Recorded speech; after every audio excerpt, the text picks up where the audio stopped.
이 시간에 우리 성경책 들고요, 오직 전도로 부흥하는 교회, 다 알죠? 십자가의 은혜 해보겠습니다. 시작.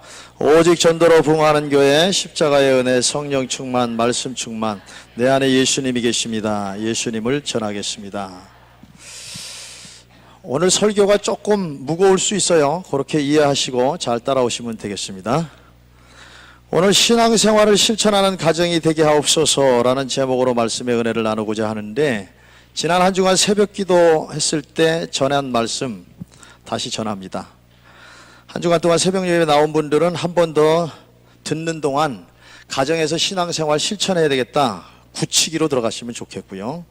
또 새벽 기도에 참석하지 못한 분들은 새로운 결단의 시간 가지면 좋겠습니다. 그래서 새벽 기도 5일 동안 한 설교 한 2, 3주에 걸쳐서 다시 전하겠습니다. 오늘 서론적인 얘기 하겠는데, 설교 준비 위해서 읽은 책 소개하겠습니다. 여러분들이 직접 읽으면 제가 전하는 것보다 훨씬 많은 것을 얻게 되고 신앙생활을 실천하는 가정으로 만들어 가게 될 것이라고 확신합니다. 자녀의 효도교육 이렇게 시켜라, 1번에서 3권입니다. 그 다음에 유태인의 공부, 그 다음에 세 번째 부모라면 유태인처럼이라는 책입니다. 우선 제가 한 4년 동안 목사들끼리 모여서 일주일에 한 번씩 하루 종일 이제 성경 토론하고 책 한 권씩 읽어서 토론하고 철학 토론하고 그렇게 한 4년을 했어요. 그리고 이 교회를 짓고 초반기까지 한 10년 아마 전후로 여름 휴가 때 빼놓고 매주 단편 혹은 장편 책 한 권씩 읽고 주부 독서 모임을 이렇게 인도했습니다. 일반 서적의 베스트셀러 그런 책입니다. 근데 그렇게 토론하고 느낀 점을 제가 정리해주고 그래도 남는 책 별로 없어요. 그러니까 책은 읽으면 책이 남는 게 아니라 생각하면서 사고의 구조가 머릿속에 생기는 겁니다. 그래서 책을 읽는 거예요. 근데 이 유태인의 공부라고 하는 책은 평생 잊어버리지 않을 것 같아요. 그냥 하나에서 열까지 읽은 게 그대로 생각이 납니다. 어떤 제 인생의 어떤 전환점이다 갖다 준 그런 책이다라고 제가 그렇게 말할 수 있습니다. 여러분 꼭 읽어보시고요. 이 책은 청소년들이 읽어보면 참 좋을 것 같아요. 그러면 앞으로 진로에 대해서 분명한 생각을 나름대로 하게 될 거다, 그런 책입니다.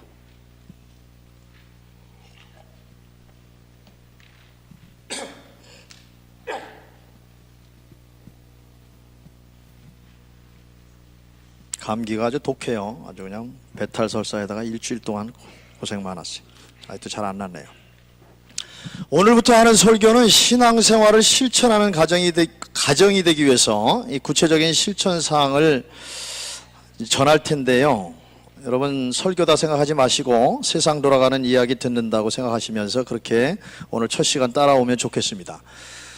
오늘 서론적인 얘기인데, 1518년에 그 개신교, 마틴 루터의 종교개혁으로부터 우리가 소위 말하는 개신교의 역사가 시작됐죠. 그래서 한 500년 됐나요? 개신교 역사가 시작된 지. 그런데 개신교의 역사 속에 개신교를 대표할 만한 인물이 있느냐 생각해 볼 만합니다. 여러분 그냥 개신교 생각하면은요, 유명한 사람들이 설교가예요. 목사입니다. 혹은 저술가, 선교사, 그래요. 그런데요, 유태인들을 보세요. 유태인들은 노벨상의 25%가 유태인들이에요. 수상자가.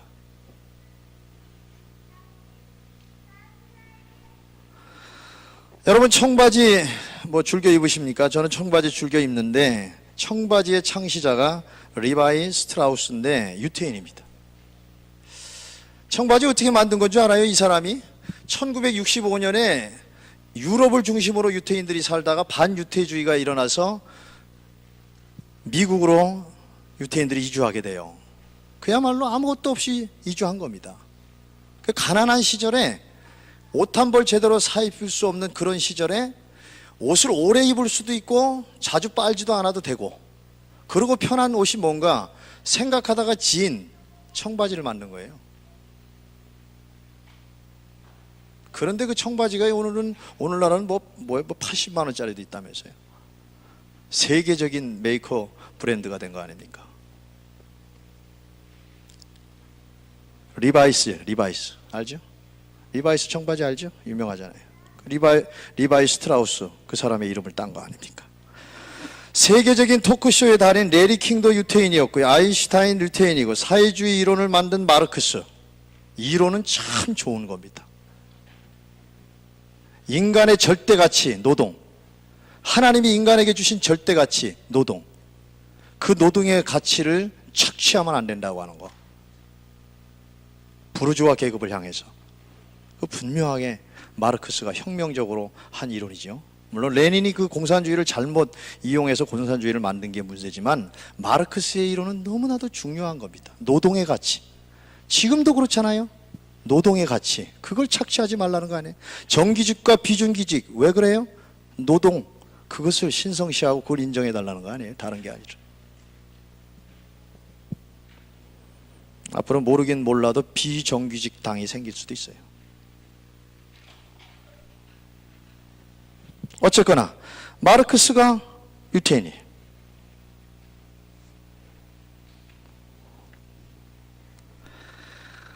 아주 제가 길을 쓰고 이제 이게 노안이 와서 잘 안 보이는데, 아주 길을 쓰고 보려고 지금 안경 안 쓰려고.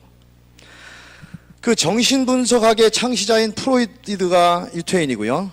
최근에 페이스북의 창시자인 마크 추키버드도, 또 구글의 창업자인 세르게이 브린드도, 또 커피 스타벅스 창시자 하워드 존스도 다 유태인입니다.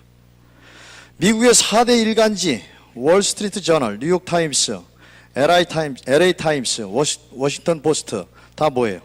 미국의 주요 방송국 다 유태인들이 만들었어요. 헐리우드 유태인이 만들었어요. 수없이 많은 세계적인 유명 인사들은 거의 다 유태인이라고 해도 과언이 아닙니다. 그래서 이런 말이 있어요. 유명하면, 세계적으로 유명하면 다 유태인이냐? 그래서 빌 게이츠도 유태인이냐? 빌 게이츠는 유태인이 아니랍니다. 여러분, 유태인이 미국을 장악하고 그 미국의 세계화를 추진하고 있어요. 세계 인구의 0.2%밖에 안 되는 유태인이 지금 세계를 주도하고 있다는 겁니다. 그런데요, 개신교는 유명한 설교가, 목사, 선교사를 배출했는데 세계적인 평신도 인물이 없어요. 지난번에 스토리라인 화요일날 모임에 있는데 어떤 여자 성도님이 그러더라고. 한국을 대표할 만한 개신교 인물이 현재 누구냐?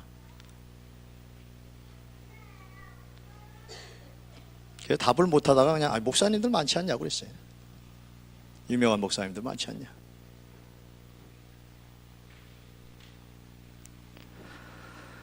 유태교는 세계적인 랍비나 영적인 지도자에 대해서 알려진 바가 없습니다.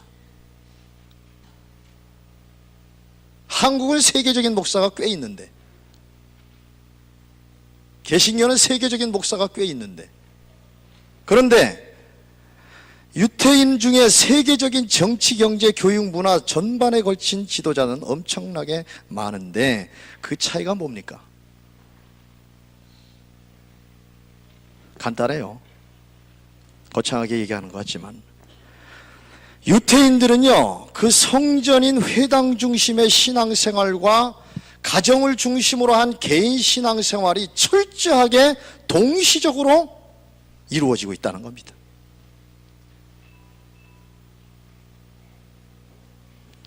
유태인들에게 있어서 성전은 예배 장소며 동시에 교육 장소입니다.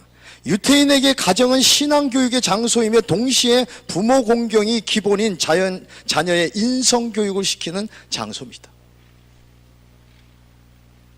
유태인은 이 두 가지 장소, 성전과 가정에서의 신앙교육이 일치하고 있다는 겁니다.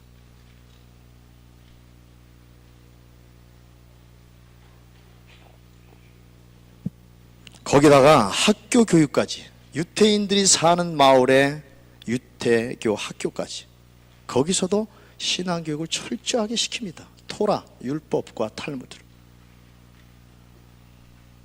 유태학교에는 점심시간에 꼭 기도하는 시간이 있어요. 다 같이 일어나서. 얼마나 열심히 기도하는 줄 알아요? 소리를 지르러 가면서.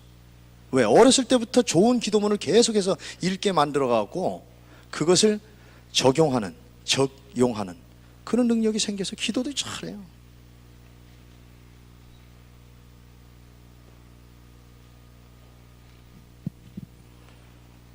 그러나 개신교는 성전 중심의 생활은 되었는지 모르지만 성전에서 신앙생활하는 것이 그대로 가정으로 연결되어야 되는데 가정에서는 거의 신앙생활을 하지 않는다는 겁니다. 가정에서도 그냥 각자 성경 보고 기도하고 끝나는 거죠.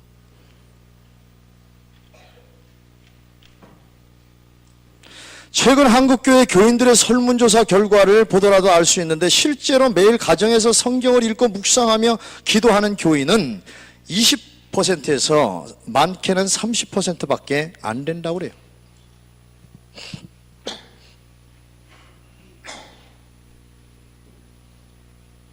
나머지 대다수의 교인들은요, 일주일에 한 번 정도 교회를 다니는 것을 통해서 자기 자신이 신앙인이라고 생각하고 신앙생활을 하고 있다고 생각한다는 거죠. 기독교인 중에요 26%는 1년에 한두 번 교회를 다닌다고 합니다.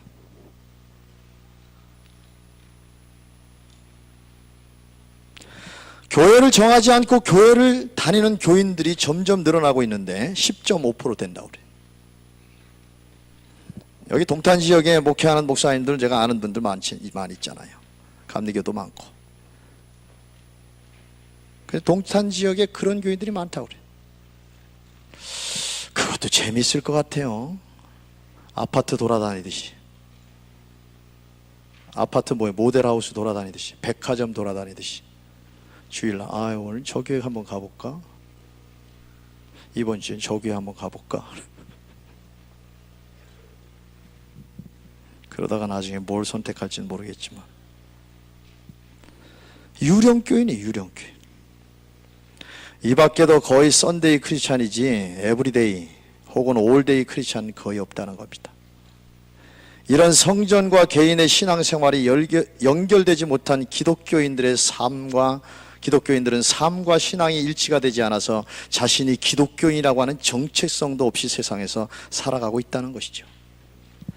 하나님이 함께 하시고 인도하시고 도우신다라고 하는 것 강단에서의 말뿐이고 삶 속에서 전혀 생각도 못하고 의식도 못하고 경험도 못하면서 세상 속에서 비기독교인들과 같이 섞여서 불신자와 똑같은 생각을 하면서 살아가고 있다는 겁니다. 유태인들은 그들이 예수를 구세주로 받아들이고 있지는 않지만 하나님만은 철저한 유일신으로 믿기 때문에 창세기 1장을 믿고 있기 때문에 하나님이 태초에 세상을 창조하셨다라고 하는 것을 믿고 있기 때문에 다른 종교와 유태인들이 거의 희석되는 일이 없다고 그래요. 태어나면 유태인이고 평생 유태인으로 사는 거예요. 그런데 기독교인들은요, 다신론에 흡수되어서 하나님만 믿어야 되느냐라는 생각을 가지면서 교회를 다니는 사람도 상당수가 된다고 합니다. 이런 결과 세상을 이끌어가는 기독교인 리더자를 보기가 어렵다는 겁니다. 당연한 결과죠. 종교를 언제든지 바꿀 수 있는 액세서리 수준으로 생각하는데 어떻게 세상 사람들에게 영향력을 주며 세상 사람들을 이끌어가는 지도자가 될 수 있겠습니까? 복잡한 얘기 같은데 아니에요. 심은대로 거두는 겁니다. 오늘날요, 유태인들의 세계적인 명성 때문에 유태인으로 개종하고자 하는 사람들이 줄을 서 있대요. 이방도 유태인의 가정으로 입양하게 되면요, 그야말로 앞길이 보장되는 거예요. 저도 이 유태인에 관한 책을 최근에 읽으면서 유태인들의 신앙교육, 가정교육, 학교교육, 이 세상 전반에 대한 교육의 매력을 느껴서 유태인으로 개종해야 되겠다 생각을 했어요. 제가 유태인으로 개종하면 어떻게 되는 거예요? 유태교 기독교인이 되는 거예요.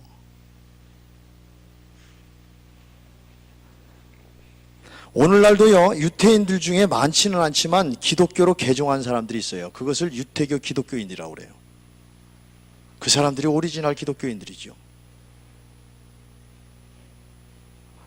이 유태교 기독교인들은 아주 철저하게 구약의 말씀을 지키면서 그리고 동시에 예수를 철저하게 믿고 따르는 그야말로 오리지널 기독교인이라고 말할 수가 있습니다.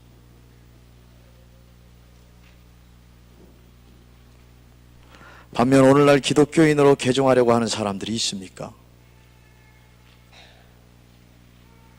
전도를 열심히 해도 될까 말까 하죠. 그 원인은 기독교인들의 삶과 신앙의 불일치에서 오는 실망감이 전도를 방해하는 벽이 되고 말았다는 겁니다. 오늘날 이 모습이 기독교인이가 아니라는 거예요. 오늘날 이 모습이 교인들의 모습이 아니라는 겁니다. 어디로 잠깐만 가봐도 알아요? 성경으로 들어가서 초대교회 교인들의 모습만 보면 압니다. 예수님 부활하시고 승천하시고 나서 제자들을 비롯한 120명의 사람들이 오순절 마가의 다락방에 모여서 성령 받기를 위해서 전혀 기도에 힘쓰고 열흘 만에 하나님의 영이 강력하게 임하고 목숨 걸고 예수를 증거하게 되고 그들의 증거를 받은 성도들이 신앙생활을 어떻게 했는지 사도행전을 보면 안단 말이에요. 오늘 우리의 신앙이 얼마나 멀리 게으르고 나태해도 한참 바닥까지 와 있는지를 알 수 있죠.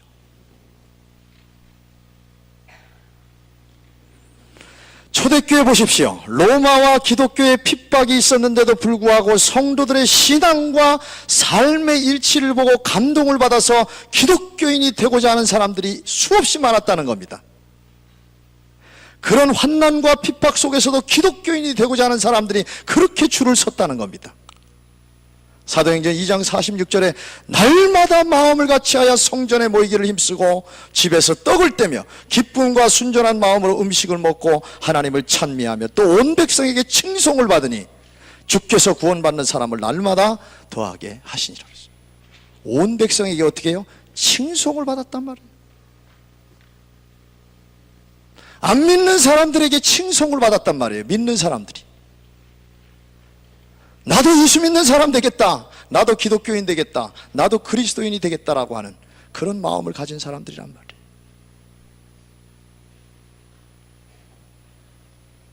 우리도 화요일마다 전도하기는 하지만 해야 되지만 동시에 뭐예요?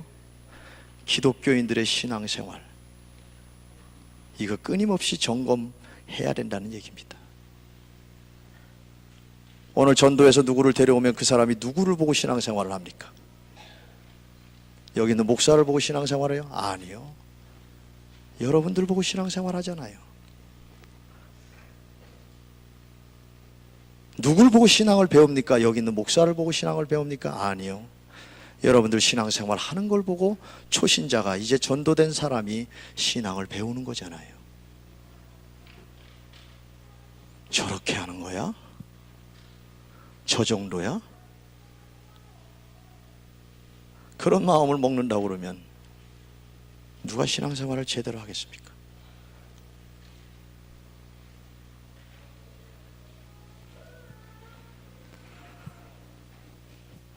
누구든지요 예수를 믿고 세례를 받으면 하나님의 자녀가 되어서 구원은 받습니다. 물론 구원을 끝까지 지켜야죠.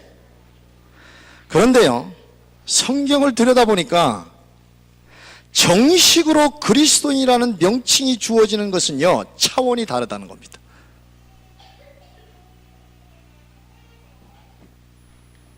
여러분 내가 그리스도인이라고 하는 착각에서 벗어나야 될 말씀이에요.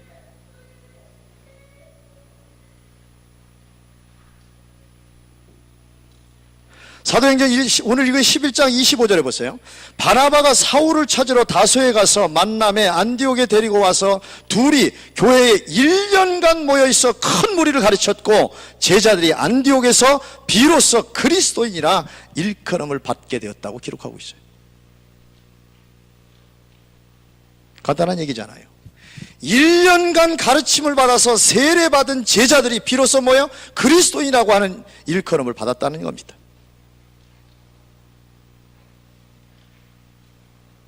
1년간 매일 배우고 나서 그리스도인이라 일컬음을 받았다는 거예요.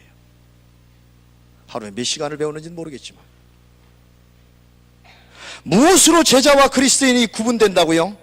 1년 동안 매일같이 신앙교육을 받았느냐 받지 않았느냐라고 하는 그 기준이 사도행전에 기록되어 있어요. 정확하잖아요. 아니 1년은 배워야 되지 않아요?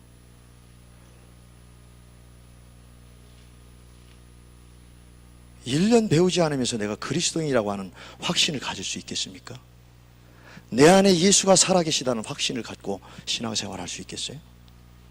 무슨 일이 있어도 난 하나님을 떠나지 않겠다라고 하는 믿음을 지키겠다고 하는 각오를 갖고 신앙생활을 할 수 있겠습니까? 너무 쉽게 되려고 하는 거죠. 이 말씀은요, 예수님의 지상명령과도 같은 뜻을 포함하고 있는데, 부활하신 예수님은 다음과 같은 지상명령을 하셨죠. 너희는 모든 족속으로 제자를 삼아 아버지와 아들과 성령의 이름으로 세례를 주고 내가 너희에게 분부한 모든 것을 가르쳐 지키게 하라 그랬어요. 너희는 모든 족속으로 제자를 삼아 아버지와 아들과 성령의 이름으로 세례를 주고 오라 그랬어요. 세례를 받는 게 뭐예요? 예수님의 제자가 되는 거예요. 그것으로 끝나는 겁니까? 아니요. 그 다음부터는 뭐예요? 예수님이 하신 말씀을 지켜 행하기 위해서 가르침을 받아야 된다 그랬어요.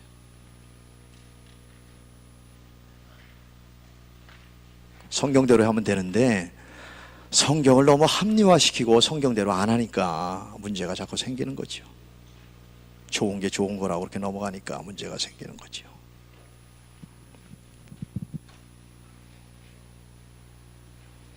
여러분이 예수 믿고 세례받고 제자가 되었다라고 하면 1년 동안은 내가 매일같이 말씀의 가르침을 받고, 그것이 1시간이든 2시간이든, 그리고 매일마다 말씀을 읽고 묵상하는 삶을 살아야 되겠다. 그리고 실천한다고 생각해 보세요. 그 인생이 달라지지 않을 수가 있겠습니까?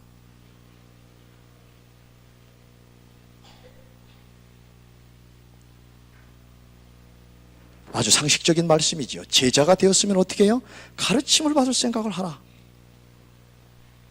바울과 바나바가 안디옥 교회에서 이미 제자가 된 사람들을 1년 가르쳤습니다. 그리고 비로소 그리스도인이라고 일컬음을 받았습니다. 저는 1년이 짧다고 생각합니다. 그런데 1년 동안 매일 배우면 신앙과 삶의 일치, 내 안에 내가 사는 것이 아니라 그리스도께서 산다는 확신과 의식, 그리고 1년 동안 배우면 매일 기도하고 성경 보고 전도가 생활화되는 그리스도인이 될 수 있다고 하면, 1년 동안 매일 배우면 세상 속에서 빛과 소금의 역할을 자연스럽게 감당하는, 그렇게 사는 그리스도인이 된다고 하면 그 시간은 너무나도 짧은 시간일 겁니다.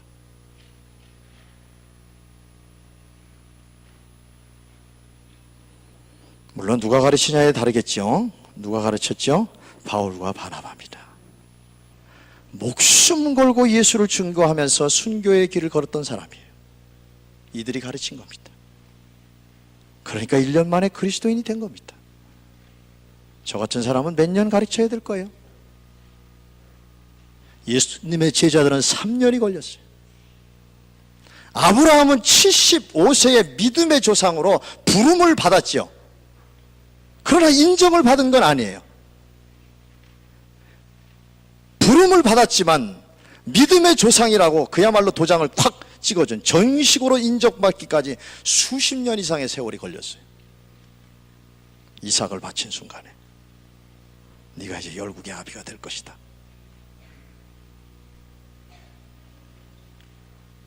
우리는 너무나 쉽게 그리스도인이 되었다는 착각 속에서 그리스도인이 아닌 그리스도인이 되어 살아가고 있는 것이 아닐까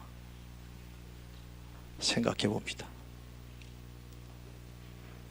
1년의 가르침을 받아야 정식으로 그리스도인이 되었다고 하는 이 기록, 그리스도인이 되기 위해서 매일 가르침을 받았다는 이 말씀은 오늘날 교회가 적용해야 할 성도의 신앙생활 과정이라고 생각합니다. 하나님의 음성입니다. 정말 이 훈련을 하고 싶습니다. 여러분 중에 신청자가 있다면 하루에 1시간, 2시간,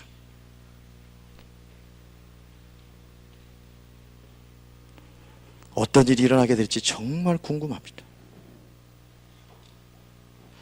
제가 목회의 여러 부분에서 무엇을 제일 좋아하는가, 그리고 잘하는가, 잘 훈련받았는가, 20년 목회 생활을 하면서 그렇게 자신을 돌아보니까 저는 아이들과 노는 것을 정말 잘합니다. 제가 봐도 잘해요. 그냥 머릿속에 들어가 있는 것이 아이들 노는 것을 통해서 생각이 나니까 하는 말입니다. 아이들 노는 모습을 보면요, 프랑스의 철학자 베르국송이 생각이 나요. 순수지속. 생명이 있다는 게 뭡니까? 순수함이 지속된다는 거예요. 아이들의 노는 모습 속에서 순수함을 끊임없이 느낍니다. 아이들은 놀면서 그 순수함을 끊임없이 지속시키고 있다고 하는 게 느껴져요. 거창한 말 같지만 저에겐 너무나 쉬운 말입니다. 아이들은 노는 한 순수합니다. 아니, 인생을 건전하게 잘 노는 한 순수함은 유지될 수 있습니다. 잘못 놀기 때문에 순수함을 잃어가고 있는 거 아니에요. 아이들이 노는 모습 속에서 하나님이 주신 생명의 위대함을, 그분이 정말 살아계시구나, 그걸 저는 느낄 때가 있습니다. 그리고 그분이 주신 자연이야말로 아이들에게 주신 최고의 선물이고 최고의 놀이터라고 하는, 아이들에게 가장 잘 어울리는 곳이 자연이라고 하는 그 생각을 매주마다 합니다. 두 번째로, 교인들과 저는 대화하면서 가르치는 것을 참 좋아한다는 것을 압니다. 저도 일방적인 주입식 교육은 정말 싫어하는 사람이에요. 토론하면서 1년 동안 저도 배우는 심정으로 성경을 놓고 함께 하실 분 있으면 신청하세요. 문자 주세요. 그런데 현실은 이 말씀을 적용하여 세례받은 교인들을 대상으로, 아니면 여러분 중에 이런 훈련을 받지 않은 사람들을 대상으로 훈련을 하자고 한다면 누가 응하겠습니까? 살기도 바쁜데. 목사님, 한가한 소리 아닙니까? 매주 한 번씩 2시간 1년 동안 훈련을 받자고 해도 고개를 절레절레 흔드는데 매일마다요. 저를 비롯한 목사들이 참 비겁할 때가 많습니다. 세상 살면서 가장 중요한 것이 신앙이라고 강단에서는 끊임없이 외치지만 그 신앙 훈련을 철저하게 내려가서 강력하게 확실하게 시키는 것에는 자신이 없어 합니다. 솔직한 이유가 뭐지요? 그러면 교인들이 편하게 신앙생활하는 교회로 다 이동할 것 같기 때문에 그래요. 사실 현실이 그렇기도 합니다. 목사가 조금만 힘들게 신앙생활을 요구해도 교인들이 못 견뎌요.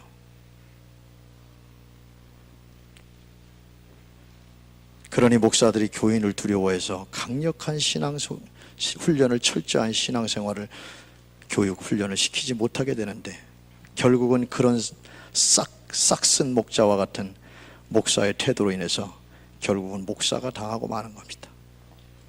제자가 강해야 스승이 덕을 보는데, 자녀를 강하게 키워야 자녀 덕을 보는 건데, 약하게 키워놨으니 스승이, 부모가, 목사가 뒤치다거리를 할 수밖에 없는 겁니다. 조그마한 시험에도 스스로 해결하지 못하고 평생 뒤치다거리 하다가 스승도 부모도 목사도 지치고 마는 겁니다.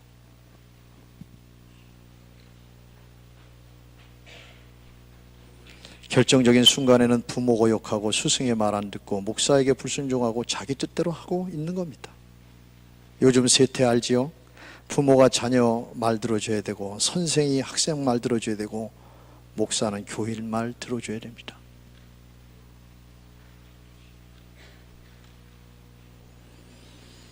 이렇게 돌아가니까, 그래서 하는 짓이 뭔지 압니까? 살아남기 위해서 하는 짓이 뭔지 압니까?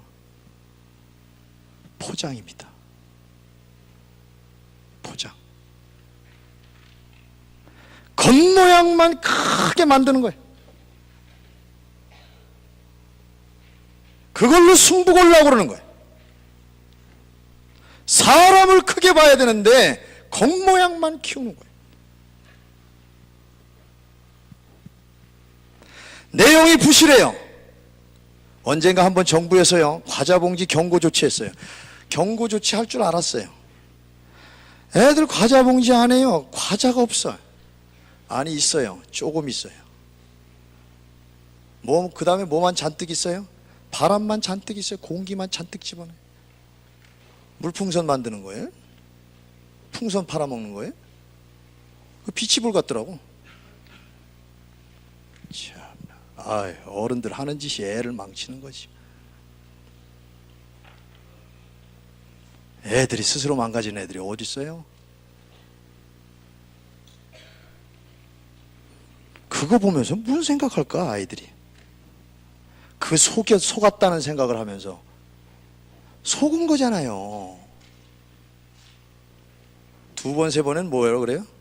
어른들이 다 그렇지 뭐.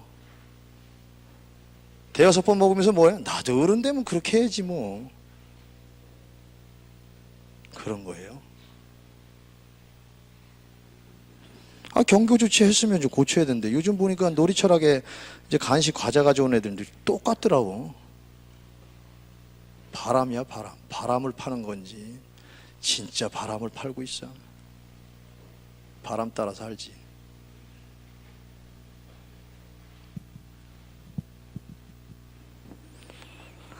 여러분 맹꽁이 알지요? 우리 어렸을 때는 서울에 살아도 골목길에 보면은 보드블럭 그 중간중간에 이렇게 흙이 좀 있잖아요. 걸로 이렇게 골목길에 맹꽁이가 이렇게 올라오는 거예요. 맹꽁이 참 많았어요. 두꺼비 말고. 그러면요 땅속에서 이렇게 기어나와서 불빛 아래 날곤충들 있잖아요. 그 혀를 길게 내밀어서 그걸 잡아먹어요. 참 신통해요. 가만 앉아갖고 혀만 날름거리는 거야. 근데 이게 밥벌이가 되는 거야.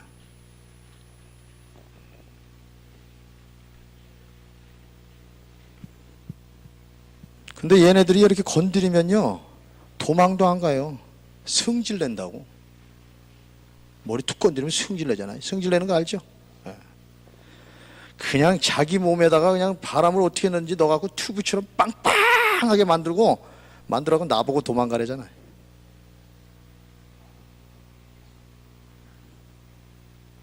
속에 바람만 집어넣고 겁주는 거예요. 겉이 커지면 속에는 바람만 들어가는 겁니다. 죄송하지만 우리나라의 현실이 그래요. 겉만 바꾸는 거야. 아주 대표적인 게 아파트하고 그 다음에 뭐예요? 수용차야. 겉만 바꾸는 거예요. 그 겉만 바꾸는데 거기에 넘어가는 거예요. 속은 똑같은데 아니 과거의 자동차보다도 못한데. 여러분 가정 보세요. 겉만 키워가다가요 큰 집 옮겨 다니다가요 왕창 망하고 있어요. 빚만 늘어나고 있어요. 빚 좋은 개살구 꼴 됐잖아요. 국민행복기금으로 도와줘야 될 하우스푸어 2만 가구가 된다고 그래요. 말도 잘 만들어놔요. 하우스푸어. 집은 있는데 가난해서, 집은 샀는데 빚더미에 올라서 이게 뭐 감당도 안 되고 팔지도 못하고 그러고 있어요. 그러면 또 부동산 대책도 마련해 놓는 거야. 2만 가구만 그렇습니까? 거의 모든 집 가진 사람들이 다 그런 실정이지요. 거품이지요. 우리나라 학교 봐세요. 학교 시설 한마디로 세계적으로 짱입니다. 이렇게 시설 좋은 학교가 어디 있습니까? 그런데 속은요 속빈 간증정이에요. 시설 늘리지 말고 선생수 늘려야 되지요. 그래야 공교육 살아나지요. 아직도 한 학급 학생 수가 30명이나 돼요. 우리 막내 다니는 안하고는 40명이랍니다. 중학교 때 30명이었는데 어떻게 고등학교 때 40명이에요? 대학교는 뭐 100명도 되긴 해. 공교육은 살릴 생각하지 않고 기타 사립학교만 잔뜩 만들어 놓고 아주 부모들 속만 태우게 만드는 겁니다. 사립학교에서 하는 공부 다른 공부 아니에요. 학급 학생 수 20명 전후, 그룹별로 과제 주고 준비하고 토론 수업하게 하고 그리고 평가하고 그런 거예요. 대단한 건 하는 줄 알아요? 그리고 영어 수업하는 거예요. 대단한 거 하는 거 아니에요. 그걸 왜 못해요? 시설비 들어가는 거 뭐에 선생님들 한 사람 더 뽑으면 되지. 우리 아이들이 머리가 얼마나 좋은데요. 그 좋은 머리를 주입식으로 해갖고 애들이 중학교만 되면 말을 못한단 말이에요. 오늘 유치부 애들 봐봐요. 얼마나 잘해요. 얘들이 말은 또 얼마나 많은데, 질문거리는 얼마나 많은데, 초등학교 1학년만 들어가면 손 들으려면 그만 손 내려. 목사님이래. 선생님 하는 말만 잘 듣고 가. 그래. 입 다물어야 똑똑한 애가 되는 거예요. 말할 줄 아는 애는 문제야. 중학교만 되면 말을 못해. 고등학교 1학년인데 우리 애가 그래. 제가 좀 자꾸 말 걸라고 그래서 뭐 말을 하는 편이지만 말을 이렇게 자꾸 하면서 네 의견 어떠냐, 네 의견 어떠냐 이런 거지. 그렇게 유도신문 하잖아요. 그럼 나중에 그래. 아빠 듣기만 하면 안 돼. 내 의견이 그렇게 궁금해? 말하기가 힘든 거예요. 말하기가. 자기 의견을 말하기가 힘든 거예요. 바보야 바보. 주입식 교육만 시켜서.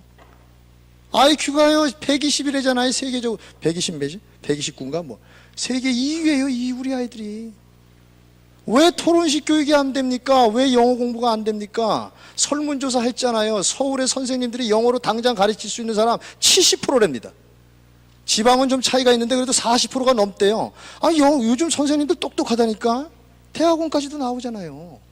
그 임용고시 합격하는 건데 왜 영어 수업을 못해요? 왜 토론 교육을 못해요? 할 수 있다니까요. 누가 못하게 하는 거예요? 누가 관심을 안 갖는 거예요? 나를 국회로 보내봐요.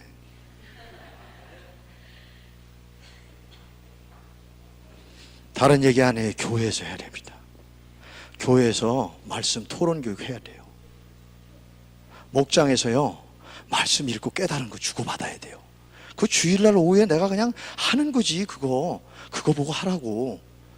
그거 이제 뛰어넘어야죠. 매일마다 말씀 읽는데 읽으면서 느낀 점 얘기하고 결단하고 그러면 되는 거죠. 그거 보고 해야 되겠어요?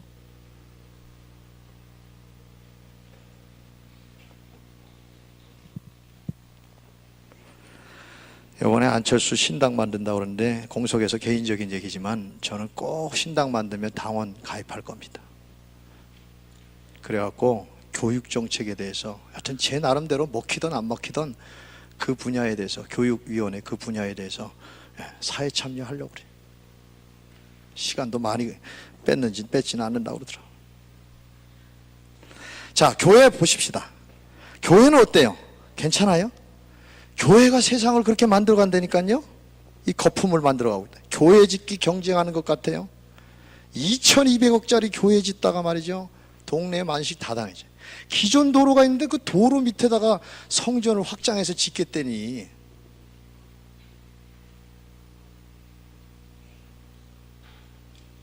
교회에서 또 정지 먹었잖아요. 6개월 정지 먹어갖고 또 지금 기도원회가 있다고 그러죠.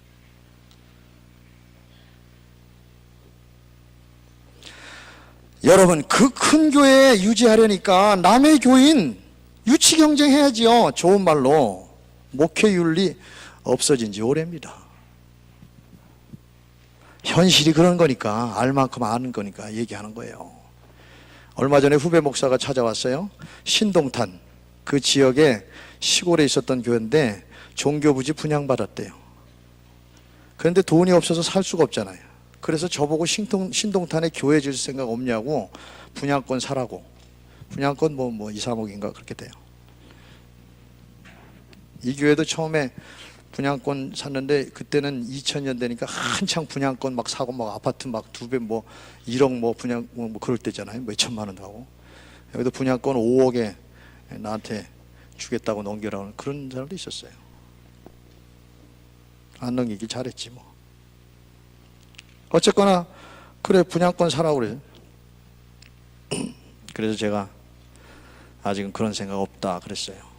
그런데요 하면 되는 거예요. 믿음으로 한다고요? 아니요. 자본주의 논리입니다. 계산이 나와요. 제가 해보니까 우리 교회 자산이 농협에서 2004년 감정평가 받을 때 30억 매겼어요. 그러니까 이 교회 팔고 20, 30억 융자해서 1000평 정도 교회 지면 돼요. 답은 다 나와 있어요. 이 교회 지을 때 12명 교인이었는데 제가 교인 보고서 교회 진 적은 한 번도 없어요. 3번 교회 지면서 8억 3천 대출 받아서 졌어요. 빚갚을 생각하지 않고 어려운 교회 단체 도우려다가 보니까 아직도 다 못 갚았죠. 작정 헌금 1년 전인가 2년 전에 시작했는데 벌써 했으면 다 갚았죠. 그러니까 신동탄에 교회 지을만 하죠. 지으면 사람 모이는 건데 교회 자석수만큼 교인이 채워지는 거예요. 우리 교회도 자석수가 아는지 모르겠지만 3명씩 앉으면 120명이고 4명씩 앉으면 160명밖에 안 돼요. 1, 2부 나누어서 드리고 주일마다 교대로 나오는 우리 초신자들이 많아서 그런 주일 성수가 아직 안 된 교인들이 많아서 그렇지 다 한꺼번에 출석하면 자리 모자라요. 교회 다시 쳐야 됩니다. 그런데 물어볼까요? 믿음으로 교회 짓는 겁니까? 배짱으로 교회 짓는 겁니까? 둘 다예요. 믿음도 있어야 되고 배짱도 있어야 되는데 그런데 교회 정말 크게 짓는 목사님들은 배짱이 더 좋더라고, 믿음보다. 여러분 동탄의 교회 알죠? 동탄의 동탄 뭐뭐의 교회, 이 교회 참 크게 졌죠. 내가 교회 질 때 가봤어요. 궁금하니까. 천막 쳐놓고 예배 드리는데 한쪽에서 교회 어마어마하게 지는데 교인이 하나도 없더라고. 조금 거짓말 시켜서 교인이 거의 없었어요. 지금 교인들 잔뜩 모이잖아요. 기존 교인들 이사와서 전도해서가 아니라 모인다니까요. 근데 뭐 몇 년 전에 뭐 그 빚을 잘 못 갚아서 뭐 내놨다고 100억인가 내놨다고 그러다가 쏙 들어갔나 봐요. 또 교인들이 막 뭐라 그러니까.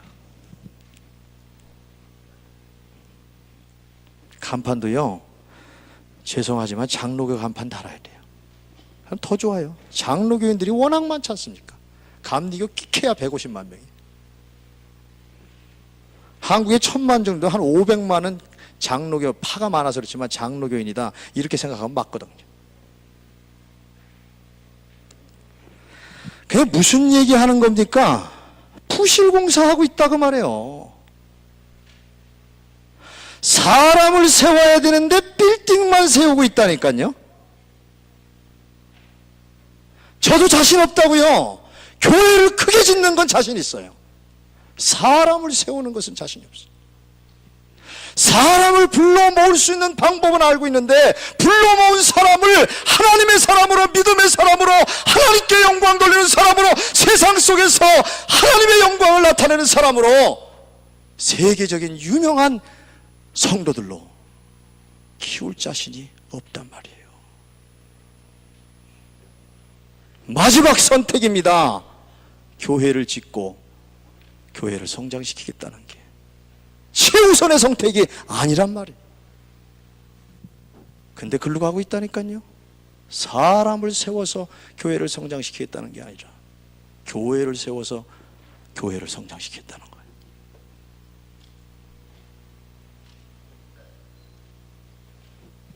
현실을 똑바로 직시하고 신앙생활해야 됩니다.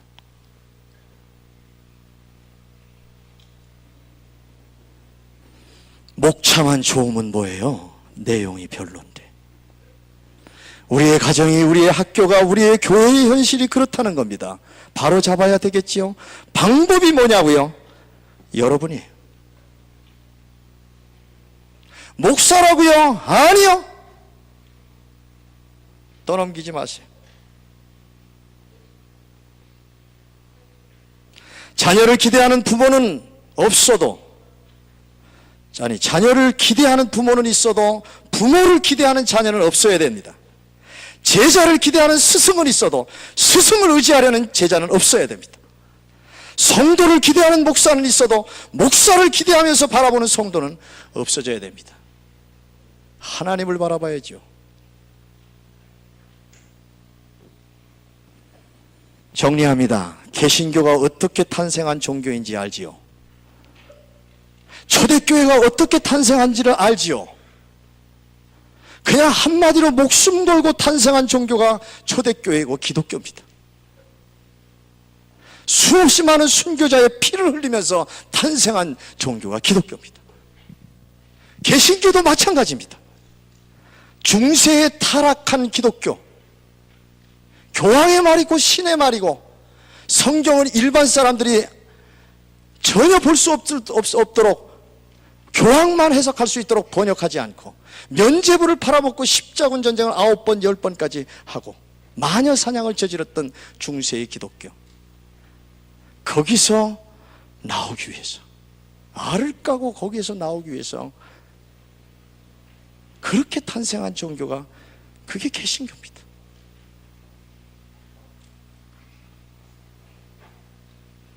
종교개혁의 정신이 어디 갔냐 그 말이에요.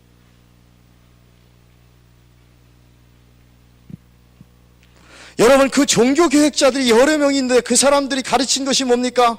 그 신앙개혁을 위해서 오직 믿음, 오직 예수, 오직 성경으로 돌아가자라고 하는 이와 같은 강력한 뜻을 품고 그들이 종교개혁을 시작했을 때 그들을 따르던 새로운 개신교 신자들에게 그들에게 가르친 것이 뭡니까?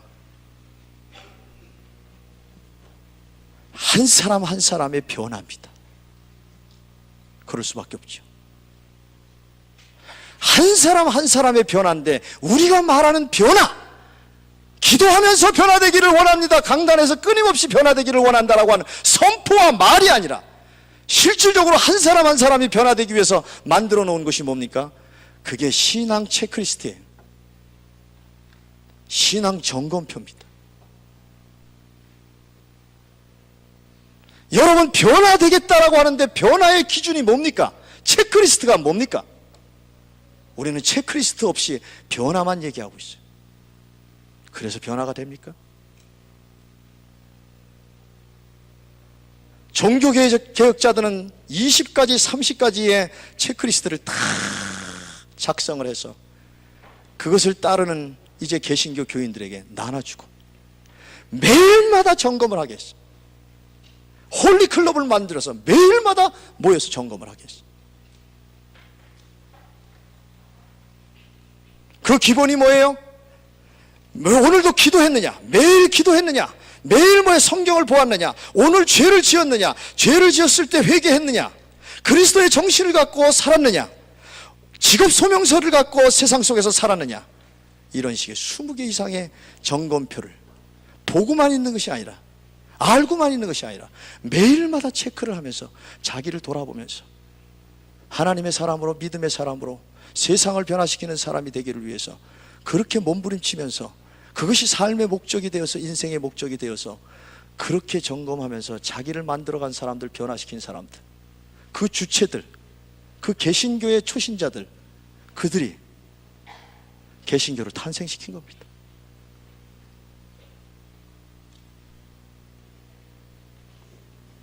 어렵다고요? 그렇게 하는 한 아무것도 되는 일은 없습니다. 믿음은 바라는 것들의 실상이요? 아니요. 언젠가는 되겠지 막연하게 기다리고 있는 거예요. 내 신앙이 달라지겠지? 아니요. 그런 점검이 없이 언젠간 내가 달라지겠지, 그러다가 세월 가는 겁니다.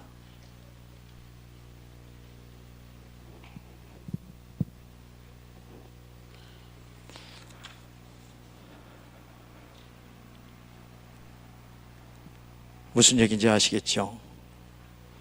이러한 철저한 개인 신앙생활의 회복을 위해서는 먼저 교회에서의 철저한 신앙교육이 가정으로 이어져야 된다는 겁니다. 가정을 신앙생활을 실천하는 장소로 만들어 가야 된다는 겁니다. 성경적이고 유태인적입니다. 성전에서는 부지런히 신앙생활을 배워야 하는 것이고, 가정은 신앙생활을 실천하는 곳으로 끊임없이 만들어 가야 되고, 그렇게 노력해야 된다는 겁니다. 이것만 되면 된다는 거예요. 이것만 되면. 이것이 안 되는데 이것만 되면 된다는 거예요. 이런 상식적인 이야기로 오늘 서론적인 얘기 마무리하려고 합니다. 아주 상식적인 얘기인데요. 운동선수가 게임에 출전하기 위해서는, 좋은 결과를 얻기 위해서는요, 평상시에 꾸준히 훈련해야 됩니다. 왜 상식에서 벗어난 신앙생활들을 하려고 그래요? 일주일에 한 번씩 교회 오면 된다고요? 아니요. 죽었다 깨나도 안 됩니다. 천국 간다고요? 아니요. 천국 갈 확신이 생기질 않는데.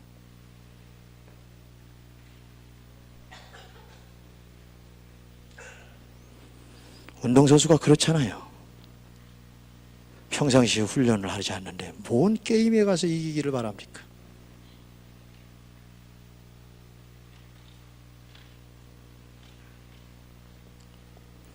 감독으로부터 배운, 혹은 스승으로부터 배운 것을 본인이 꾸준히 연습을 해야만 좋은 성적 얻을 수 있지요.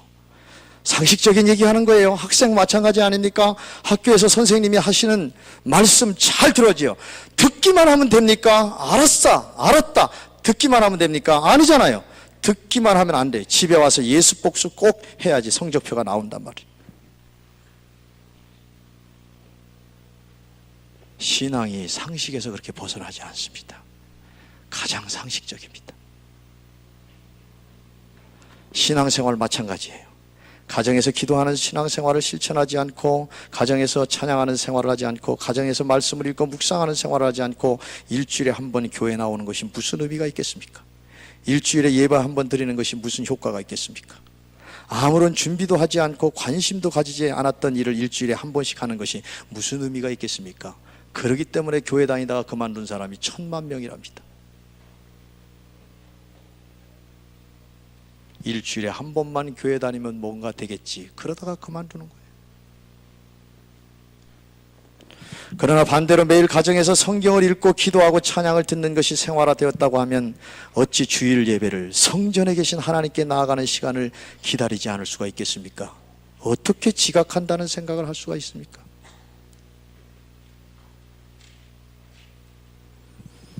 결론입니다. 신앙인은 날마다 결단이 필요합니다. 그냥 하는 말이 아니라 마귀 때문에 그래요. 마귀는 아주 무서운 형체를 갖고 지금 우리 앞에 나타나서 신앙생활을 방해하는 방법을 택하는 게 아닙니다. 정말 알게 모르게 조금씩 조금씩 내 신앙생활을 떨어뜨리고 있는 거예요. 나도 무감각할 정도로 그렇게 신앙생활의 게으름과 나태함 속에 빠져들게 만들고 있다는 겁니다. 눈치채지 못하게. 냉정하게 생각해 볼 필요가 있습니다.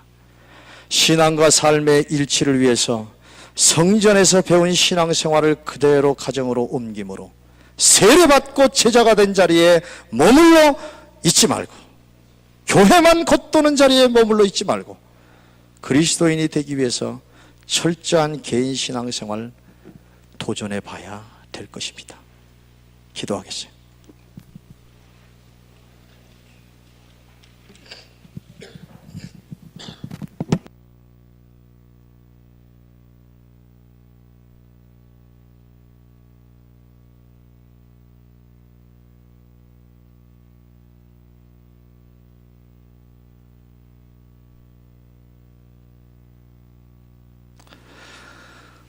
인정하십시다. 내가 잠자고 있다는 걸 인정합시다. 나도 알게 모르게 사탄의 속임수에 넘어가서 신앙의 게으름과 나태함 속에서 벗어나지 못하고 있다는 걸 인정하십시다. 그리고 기도하십시다. 깨워주십시오. 깨워주십시오.